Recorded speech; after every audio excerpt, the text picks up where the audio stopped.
Guys, কেমন আছো? আশা করছি তোমরা সকলেই ভালো আছো। চলে এসেছি তোমার জন্য আরও একটি নতুন ভিডিও নিয়ে। তো আজকে আমরা এই যে দেখতে এসেছো, ফাঁকা রাস্তা থেকে হাঁটতে এসেছি। মানে কদিন ধরে এতই বৃষ্টি হচ্ছে যে বাড়ির থেকে বেরোনো যাচ্ছে না, পড়ে যাচ্ছিলাম।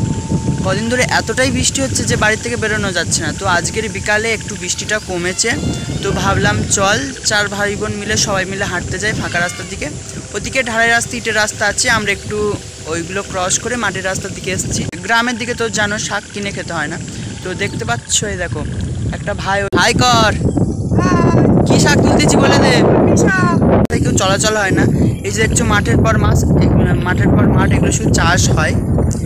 এদিকে কারোর বাড়ি ঘর নেই, আর এই জন্য এইগুলো মাটির রাস্তা, কাদা দেখতে পাচ্ছ, পুরোটা কাদা।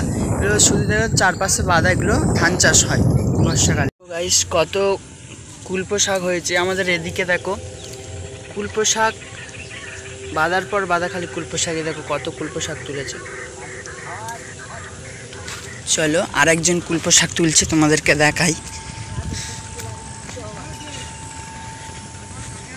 আমাদের এদিকে গাইস, গ্রামের সাইডে কি হয়, কুলপো শাকটাকে আমাদের কিনে খেতে হয় না, একদম পুরো টাটকা ফ্রেশ কুলপো শাক দেখো তুলছে।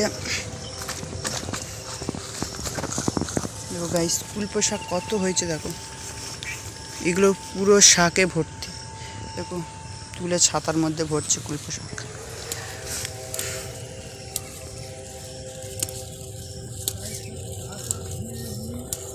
দেখেছো গাইস, কুলপো শাক ভর্তি পুরো।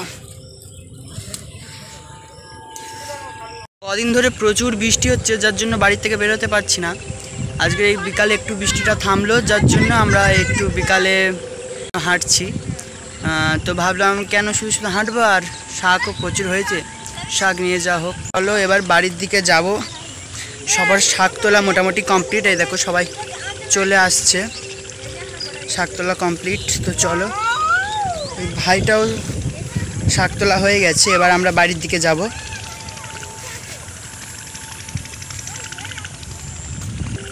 কিরে, তো শাক তোলা হলো?